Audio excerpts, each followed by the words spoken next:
I welcome everyone to our webinar with Jack Delaney from the School of Engineering and IT at the University of New South Wales in Canberra.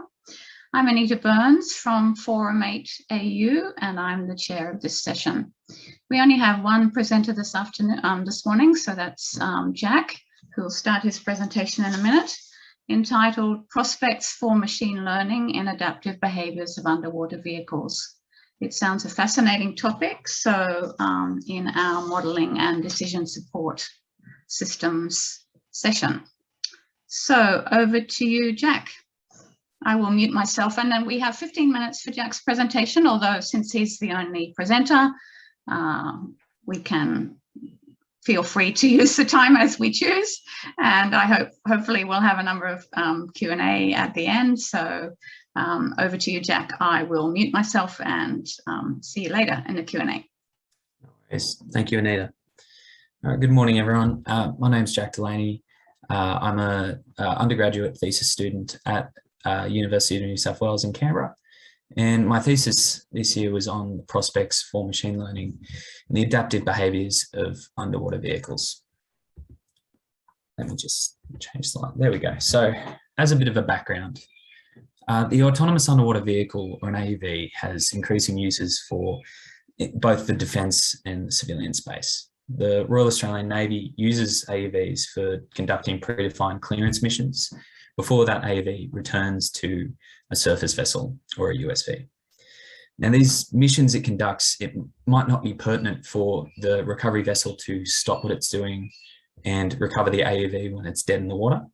So there's a need for active recovery with the AUV as the active agent. Autonomy on AUVs is enabled through the simulation platform MOOS IVP, and this stands for Mission Oriented Operating Suite Interval Programming. MOOS IVP is a real-world physics engine that allows both simulation for missions, predefined missions, using real current ocean, topography, and essentially just mimicking the physical environment as best as it can. But it also provides a platform where technology can be uploaded to a physical AUV for testing, such as the Teledyne Gavia, which is pictured in the slide. When an AUV is acting autonomously, it uses inertial navigation systems, and this is aided by ultra-short baseline technology. And what this manifests itself in is having transponders between the AUV and the recovery vessel, which sends sonar pings back and forth, which allows the AUV to determine the relative range and the bearing of the target vessel for each time update. In addition to this, the AUV also knows its own position. And what we can simplify down with the technology using MOOS IVP is 2D Cartesian coordinates. And this might sound strange because it's a 3D underwater environment, but this makes it a lot easier to use these sorts of data in the MOOS IVP simulation software for conducting training and that sort of thing as well. So the reason we can't use Pythagorean methods to find the position of the recovery vessel is because of the high levels of non-Gaussian noise in the subsea environment, which makes it a lot harder, which is where I get to the purpose for my work. So my purpose this year was to train a neural network to predict Cartesian X and Y positions of the target vessel using the input data of the AUV's X and Y position and the target vessel's relative range and the bearing. In addition to this, it was also to evaluate the prospects of machine learning as an alternative to traditional probabilistic robotics for this use case. And the knowledge gap here is that using MOOS IVP, range and bearing homing has never been adapted to use machine learning for that specific application. In addition to this, part of my work was training using real-world field data. So I implemented a Kalman filter so that the prediction variance could be smoothed out, allowing for an overall higher confidence. So the flowchart that I've got up on the screen there is worth mentioning because I think it helps with the understanding of the project and what the point of this was. So the point of the project was not to drive an AUV to the recovery vessel. It was to predict the position and then pass that to the onboard computer and then drive to the next position update. So as you can see here, we have two different distinctions. We've got a front seat driver and a back seat driver. The front seat driver of the AUV is its onboard computer, which takes the USV or the target vessel's X and Y position and converts that into thruster force and actually drives the AUV towards its next waypoint. The backseat driver is the neural network that I've implemented, liaising with Moose IVP, which takes the input data of the AUV's position in X and Y and the relative range and bearing and converts this into the position of the USV. So the current method for finding this position is a converted measurement Kalman filter, or a CMKF. And this is the traditional probabilistic robotic method of doing this and has been implemented both in simulation and in the field. And the data from using the CMKF is what I built my models on. So using Moose IVP in that simulation environment, I gathered 1,075 training files from using the CMKF, and I've used those to train a neural network. So 2 models were trained and tested as part of this work. The first I used earlier in the year was a multi-layer perceptron. And this was an example of a shallow neural network to fit the regression style nature of the problem. Using this, I built a model with 3 hidden layers and 500 epochs. And this showed good introductory performance. However, it wasn't suited to the complex nature of the problem, and I needed to essentially design a solution that would factor in the target vessel's tracking as it moved through the water, i.e. use past steps in the prediction of the current step. And so to do this, I moved to deep learning using a recurrent neural network in the form of a long short-term memory network. And I did this using Keras API by TensorFlow. So the LSTM is useful due to its short and its long-term memory, which allows it to essentially learn the tracking patterns of the target vessel as it moves through the water and factor in past movement to essentially create higher confidence in predicting the current output. The architecture here is shown on the right. I used 3 stacked LSTM layers followed by a dropout and a dense layer. We know that stacking LSTM layers allows for higher computational intelligence. So I determined that from the literature review and went from there. The validation of the model was a big thing, which needs explaining in order to understand the results, which I'll get to. But there were 2 main metrics that I used here. The metrics were used on the 356 test files, or a third of the testing data set. And I took the average of both mean squared error and the coefficient of determination, as well as the median scores. So the coefficient of determination is a score that isn't necessarily as intuitive as the mean squared error, and it requires a little bit more of a deep dive into it to understand what these metrics mean. It's based on 2 equations, the first being the square of a Pearson correlation, which is a square and naturally can't be negative. And the other R-squared equation is 1 minus the sum of the square of residuals over the total sum of squares. And this is essentially an equation that was originally designated to evaluate a linear regression, where the better the linear regression can fit the data compared to a simple average, the closer the value is to 1. If the value is 0, it indicates that the prediction value of the model is identical to what would happen if we took an average of all the data points we're trying to predict.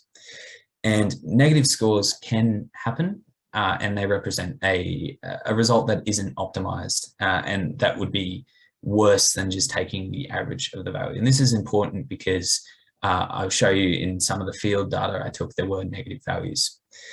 So optimally, the optimized result that we want to get here is an R-squared value of 1. But there were results that between 0 and 1, and also less than that as well. So just quickly on the structure of the LSTM, there was also 20,000 epochs used and 2 callbacks as well. One of these callbacks was used for saving the best weights during training, and another was used for stopping the loss as it converged to prevent overfitting. As I mentioned earlier, the Kalman filter was also implemented over the LSTM's predictions, and so that allowed us for more confidence in environments where we didn't necessarily know as much, or the model hasn't see the same training data. So there was a number of training variations that I used to essentially gauge the best performance for the LSTM here. The first training variation was determining whether or not the input sequences, or that the files that I described earlier, should be passed to the model as one, or should be passed sequentially in the model trained as such. Another one was the amount of steps in the window method, which I described in the sense that the amount of past steps that are taken into consideration when predicting the current step. And finally, another consideration was whether or not we should sort the data based on increasing maximum range of the target vessel towards the AUV. So moving to field data, as you can see in the plot down here, we have two sets of data. The model was trained on the simulation data, which was built in Moose IVP, and also and tested on that, but also tested on data which was gained from the converted measurement Kalman filter trials in Jarvis Bay. As you can see, those data points are far out of the spread of what we expected in simulation, and so that created problems for us, which is why the Kalman filter was used to essentially smooth out the variance from a model where we didn't necessarily know as much about the environment. So moving on to results here, it's useful to start with the shallow neural network, which was the first model that I built, and you can see that in the top right-hand corner. Now, I understand that this is a lot to take in, given the nature of all the different plots. So it's useful to explain what's going on here.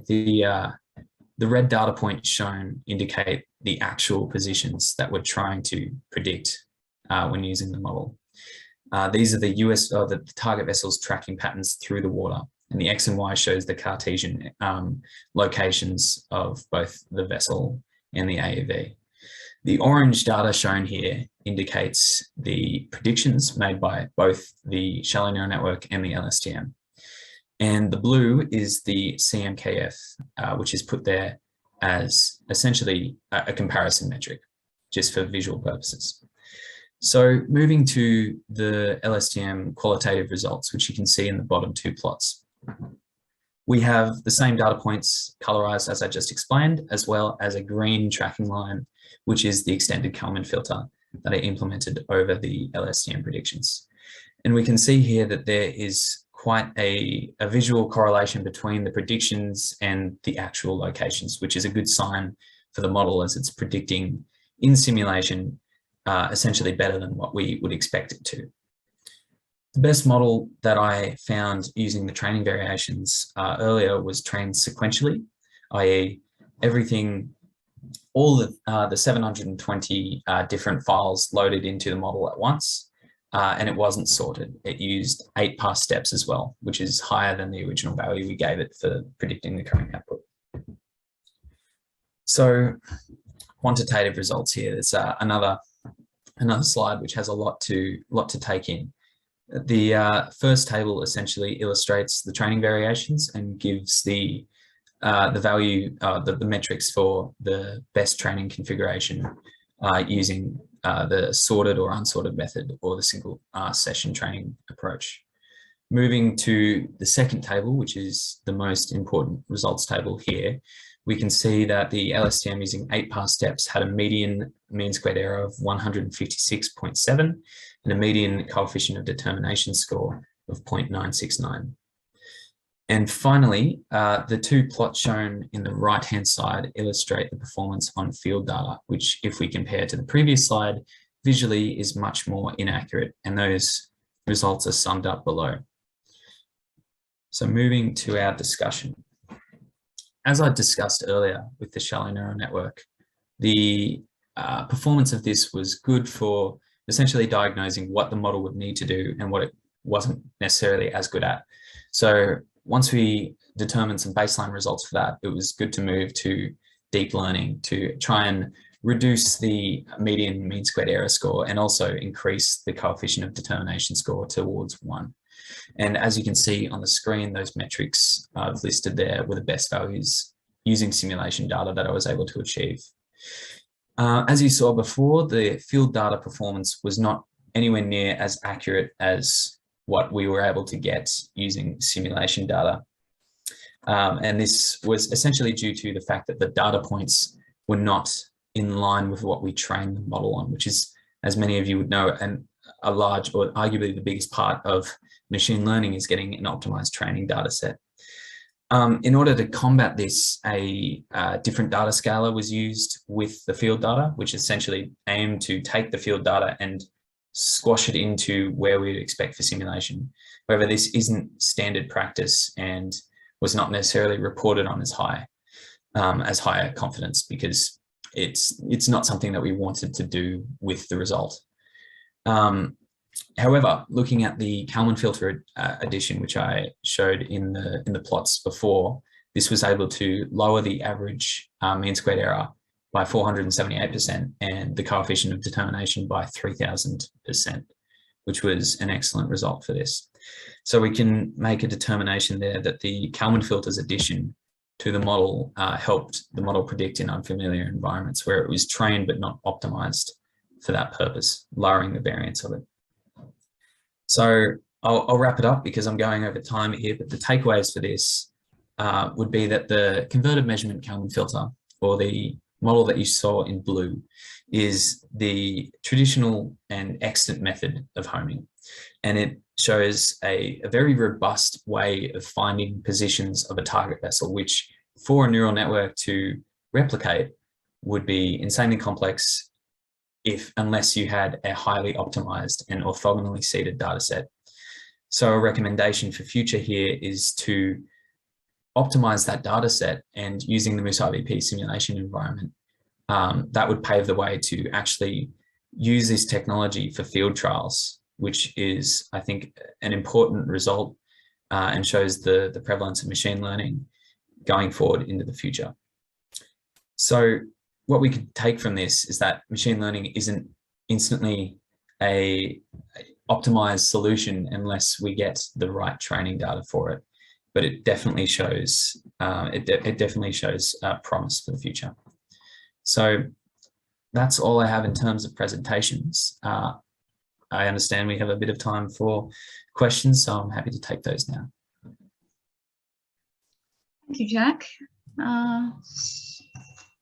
A detailed explanation of your work. So well done. As a fourth year thesis student, it sounds an amazing body of work. So thanks very much for the presentation. I can't see any questions so far. So perhaps I'll ask something, although it's not obviously my field of expertise. Oh, here we are. Here's a question. Before I ask that, perhaps we'll go on to Jawahar's question, JB's question. So he says, great work, Jack. Could you perhaps expand on the logic behind the Kalman filter improving performance in lack of suitable training data, in terms of, you know, in view of the lack of or suitability of training data? Yeah, absolutely. So going back to these plots here for the field data, we know that in an uncertain environment, the results that we're going to get from the LSTM are not going to be optimized. And what we can do with a Kalman filter is essentially track the moving average of that data flow as it moves through. And we can estimate certain matrices such as the uncertainty matrix and the initial measurement of noise in the environment to say, we don't know enough about this environment to make a confident prediction, but we can get a generalized prediction which might be closer to the values we're trying to estimate. So as we saw in the simulation data set, I've constricted these matrices a lot more conservative in the sense that we know more about the environment. And that green line that you can see is tracing through the lines and essentially replicating what we already have. So what we would expect from a Kalman filter is that if I had a blotch of data points where there was not necessarily any exact value for it, we would provide essentially a moving line of best fit to determine the underlying mean prediction for that data set. And then we can use those as our predictions. I hope that answers your question. JB, do you have a follow-up question at all? I guess my question, I'm not an underwater expert at all, but how, obviously you've pointed to the lack of suitable training data in this field, but also the need for, the thing about machine learning is that, you need training data, real world training data. So that's a key point. How applicable is your work, do you think, to other domains such as, land or, air domain? Well, the interesting point here is that the LSTM, or a recurrent neural network, can essentially be adapted to whatever you want it to do.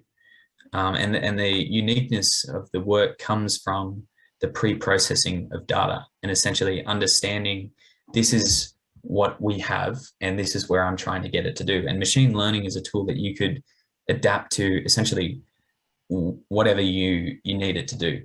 So one of the large influences in building the model here was completely different from predicting waypoints in a subsea environment. It was actually a long short-term memory network that was designed to track stock prices as they increased.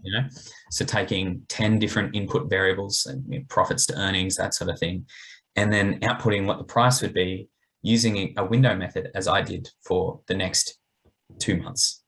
So the architecture for the model is nearly identical. It's the pre-processing of the data that needs to be adapted. So examples like this, I think, just illustrate the breadth of what machine learning can do, in the sense that artificial intelligence isn't necessarily just an object detection network to tell whether something is a dog or a cat. It can be used for numbers and everything that we want to do to estimate linear regression type algorithms as well. Your mathematical models, so did they take a long time to run? I'm still not clear on the amount of computing power, and I might be a bit off topic but nobody's asked any questions yet. So the amount of computing power required, I mean, did you have to run it overnight, over the weekend, that sort of thing? Yeah, well, the LSTM took quite a while to run because, where is it here? As I said earlier, there was 20,000 epochs, so that's essentially 20,000 iterations of the model training and saving the best weights and building up this this neural network that it's doing. And with the callbacks, that made it significantly less computationally massive. But often I would run it in the evenings, and then I would wake up to results the next day. So it became, quite tedious when there was something minute that went wrong that you need to then run the entire thing again. That's just thesis work. Of course. Work, so. Yeah, absolutely. I was fortunate in the sense that because it's not a graphics-based system. Traditional things like convolutional neural networks, where you're training image-based recognition, can take much longer. Because this is all GPU style, it was significantly quicker. Okay, very good. Yeah. And JB does have another question. So this is obviously much more technical. So also, I noted your use of activation functions. Yep. Could you expand on your choices for, re-IU activation functions? Used across your 3 hidden layers. Yeah, so I essentially built my model structure through consulting what past projects have done with similar inputs and outputs. With the first 2 activation functions in the first 2 layers use rectified linear, which is essentially just an activation function that's tuned for certain machine learning programs, as this one is. And we know in the output layer, before it goes to a dropout, it's often standard practice to use a TAN activation function as such. So in terms of actually deriving what the best activation function would be. I can't say I did the maths there. I've just taken in my literature review and essentially grouped together what would be the best structure to use for this algorithm based off the inbuilt functions available to me using Keras API and TensorFlow. Does that answer your question, JB? Feel free to put another one in if you've got something else, or anyone else, any other participants. People on the call would have a great question for Jack.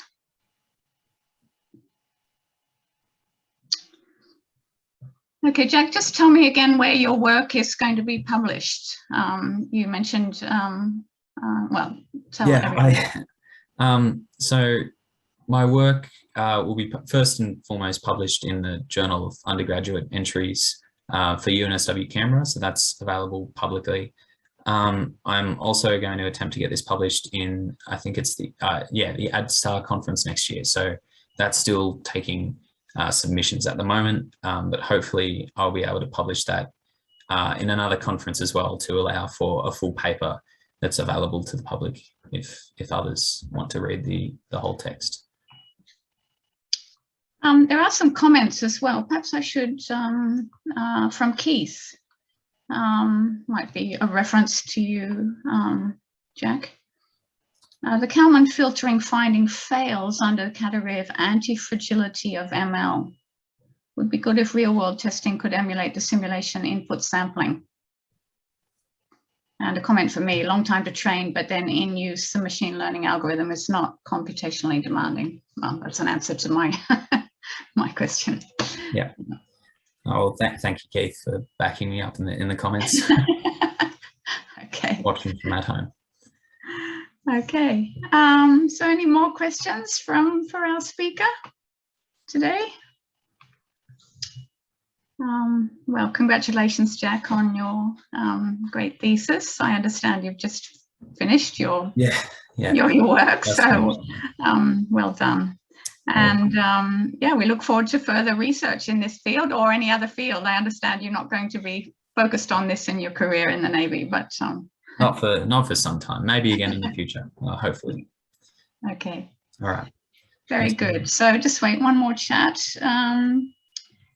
So Keith, supervisor, I guess we can send the paper to anyone interested, and JB says yes. So you've already got somebody who's very interested in your work. Absolutely. Well, thanks. Okay, so let's wrap up now, I think, if there are no more questions. Thank you very much again, Jack, and thank you everyone for attending, and all the best. Have a great day, the rest of the Simulation Congress. So yes, well done. And thank you again, and goodbye to everybody.